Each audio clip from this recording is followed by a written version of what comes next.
Hello everyone, I am Akash Gaur. Welcome back to your Indian medical lecture guys. नया topic लेकर आए आप लोग के लिए मैं एक्सरे पूरा डिटेल से आपको समझाने वाला हूँ मैं। एक्सरे होता क्या है, कौन से एक्सरे में देखकर आप कैसी बीमारी पता कर पाते हो, सारी चीज़ें। टीबी होगा तो कैसा दिखाई देगा, बहुत सारी डिटेल से मैं ये वीडियो बताऊँगा आपको। केवल एक्सरे से एक्सप्लेन नहीं करूँगा, रिटर्न में नोट्स भी आपको मैं यहाँ पे देने वाला हूँ। और दोनों भाषाओं में, हिंदी प्लस इंग्लिश दोनों भाषाओं में यहाँ पे समझाऊंगा। स्टार्ट करता हूँ गाइस। सबसे पहले हम लोग समझते हैं एक्सरे।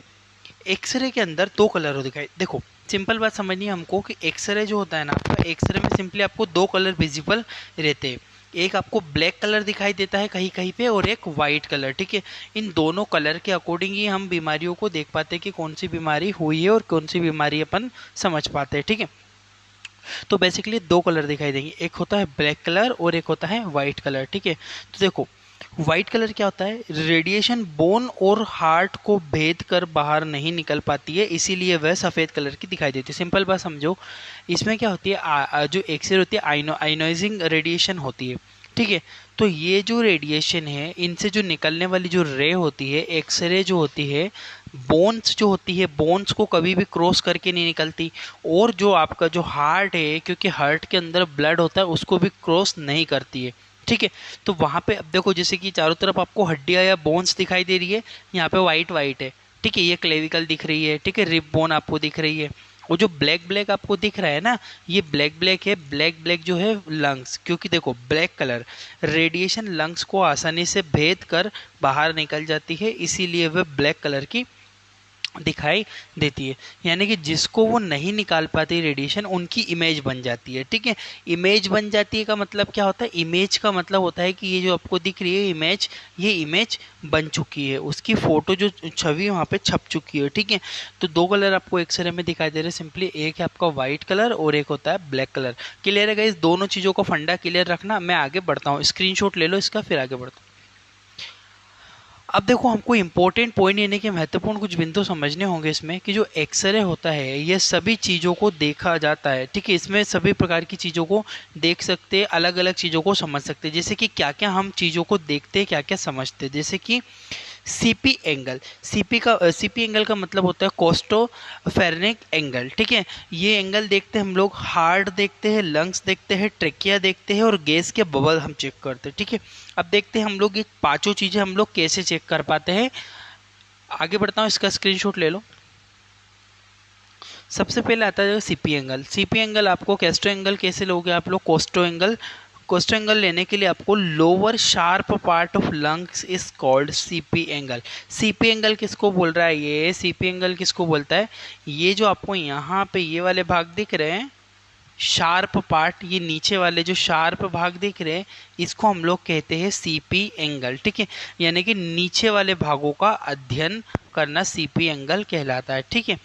इसमें नेक्स्ट चीज पढ़िए, it should be normal but it is disturbed in pleural effusion. एक बीमारी, एक प्रॉब्लम होती है जिसमें हम लोग प्लूरल इफ्यूजन कहते हैं। ये क्या होता है जरा, ये सामान्यतः जो नॉर्मली होता है, सामान्यतः अवस्था में प्लूरल इफ्यूजन होने पर वाइट कलर हो जाता है। अब समझो प्लूरल इफ्यूजन क्या होता है वो समझो। प्लूरल इफ्यूजन का मतलब होता है फेफड़ों के नीचे वाले हिस्सों में पानी का भर जाना, यानी कि ये वाले हिस्से हैं, यहाँ पे पानी भरने लगेगा, ठीक है। इसे हम लोग प्लूरल इफ्यूजन कहते हैं। जैसे कि आप देखो यहाँ पे, ये नॉर्मल व्यक्ति का चेस्ट एक्सरे है, इसमें जो मैंने आपको सीपी एंगल बताया है ना, ये वाला, अब इसमें आप लोग बिल्कुल शार्प है, तीखा हिस्सा है, नॉर्मल है। बट इसमें इधर देखो, ये क्या हो गया, वाइट वाइट हो गया। वाइट वाइट का मतलब यहाँ पे प्लूरल इफ्यूजन हो चुका है। प्लूरल इफ्यूजन का मतलब है नीचे वाले लंग्स में पानी। अब जब पानी भरेगा तो वो जो रेडिएशन है क्रॉस नहीं कर पाएगी, व्हाइट कलर का भाग पूरा कवर दिखाई दे रहा है। इसका आधा लंग्स इधर का और आधा इधर का पूरा कंप्लीटली डैमेज हो चुका है। वहाँ पे पानी की फॉर्मेशन, वाटर फॉर्मेशन भर चुकी है। ये चीज़ आप लोग ध्यान रखो। सही आएगा ही समझ में कि प्लूरल इफ्यूजन क्या होता है। फिर से रिपीट करता हूँ, लोअर शार्प पार्ट होता है, उसको सीपी एंगल कहते हैं। जैसे डायग्राम में आप देख पा रहे होंगे, ये सीपी एंगल होता है। It should be normal but it is disturbed in pleural effusion. Pleural effusion होता है तब ये डिस्टर्ब हो जाता है, ठीक है। और जब प्लूरल इफ्यूजन होता है तो ये व्हाइट कलर का बन जाता है, जैसे कि आप लोग डायग्राम में यहाँ पे ये नॉर्मल है, और ये इफेक्टेड है, प्लूरल इफ्यूजन हो चुका है इसमें, ठीक है। इसका स्क्रीनशॉट लो पुराने का, फिर मैं आगे बढ़ूंगा। इसका भी स्क्रीनशॉट ले लो ताकि आपको याद रहेगा प्लूरल इफ्यूजन क्या होता है, नीचे वाले हिस्से में पानी भर जाना। अब देखते हैं हम लोग हार्ट। अब ये हार्ट क्या होता है, इन एक्सरे जो इन चेस्ट एक्सरे जो होता है मेजर कार्डियक थोरेसिक रेशियो, ये क्या होता है, इसमें हृदय की परछाई को मापा जाता है। आपको अगर मैं बताऊं, ये आपको जो वाइट वाइट जो जगह नहीं दिख रही है, ये आपका हार्ट होता है गाइस। क्या है ये आपका हार्ट है, ठीक है, ये आपका हार्ट होता है।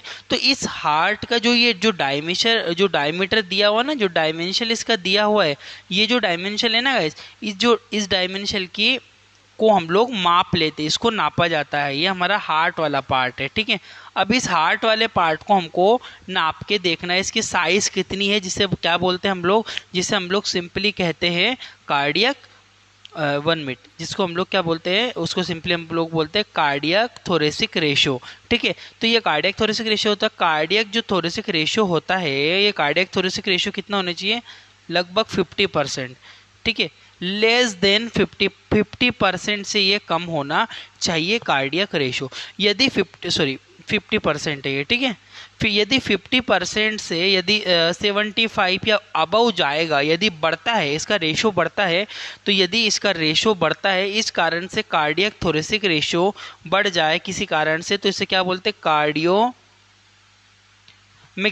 कार्डियोमिगेली का मतलब होता है हृदय का आकार बढ़ जाना। आई होप क्या गाइज आपको इतना चीज़ें समझ में आई होगी। फिर से रिपीट में कर देता हूँ, जो इन चेस्ट एक्सरे होता है कार्डियक थोरेसिक रेशियो हम लोग पता करते हैं। Cardiac thoracic ratio minimum, cardiac thoracic ratio का मतलब होता है कि जो हार्ट है आपकी, इसकी परछाई को नापना, इसकी परछाई लगभग 50 से कम होना, 50% से कम होना चाहिए। बट किसी कंडीशन में, किसी प्रॉब्लम की वजह से बढ़ गई कार्डियक थोरेसिक रेशियो, तो इसे कार्डियोमिगेली के नाम से जाना जाएगा। स्क्रीनशॉट ले लो। नेक्स्ट आते हैं हम लोग लंग्स, फेफड़ों के ऊपर। अब देखो अब मैं इसमें गाइज आपको निमोनिया बताऊंगा, टीबी बताऊंगा, सब आगे बताने वाला हूँ, ठीक है। इन लंग्स बट आप पहले डिटर्मिनेशन तो करना सीखो, आप कैसे पता करोगे, ठीक है।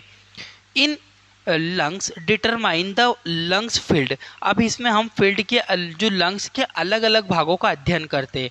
तो देखो जो लंग्स होते हैं ना, ये अलग अलग लोब्स में डिवाइड, जैसे कि जो आप डायग्राम में देख पा रहे होंगे, ये हमारा लंग्स है। जो राइट वाला लंग्स है 3 भागों में डिवाइड है, राइट, मिडिल और नीचे वाला, ठीक है। और ये वाला केवल 2 ही भागों में विभाजित है, ऊपर वाला और नीचे वाला। तो इन तीनों भागों का अध्ययन आपको करना होता है, ठीक है। इसमें ब्रोंकोवस्कुलर मार्किंग को भी देखा जाता है। अब ये ब्रोंकोवस्कुलर मार्किंग क्या होती है गाइस, यदि आप लोग चेस्ट एक्सरे यहाँ पे देखोगे, तो आपको यहाँ पे कुछ वाइट वाइट जो शाखा है, जैसी ब्रांचेस जैसी दिखाई दे रही है, इसको क्या बोलते हैं, ब्रोंकोवस्कुलर मार्किंग में हम लोग करते हो। जैसे कि यहाँ पे आप लोग यहाँ पे इस वाले एरिया में देखो, आप इस वाले एरिया में देखो, आप यहाँ पे जो छोटी छोटी शाखा है इसमें, जैसे कि इसमें देखो खास करके, ये जो आपको छोटी छोटी शाखा है यहाँ से दिखाई दे रही है, ऐसी ऐसी, ये जो वाइट वाइट जो शाखा इधर है, इसको बोलते हैं ब्रोंकस, ये ना, क्योंकि ब्रोंकाई होती है आपके। तो इनको देखा जाता है, इनमें कोई प्रॉब्लम तो नहीं हुई है, कोई इन्फेक्शन तो नहीं हुआ है, तो उससे हम लोग डिटरमाइन कर सकते हैं, ठीक है। तो लंग्स में हम लोग फील्ड देखते हैं। स्क्रीनशॉट लो, फिर आगे बढ़ता हूँ। देखो गाइस दिया हुआ है, लंग्स के भाग बताए हुए हैं यहाँ पे। ये होता है हमारा सुपीरियर लोब, मिडिल लोब और इन्फीरियर लोब, और इधर वाला है आपका सुपीरियर लोब और इन्फीरियर लोब। इनमें कोई संक्रमण होता है तो उसके अकॉर्डिंग डिसीज को देखा जाता है। अब देखो ट्रेकिया क्या होता है।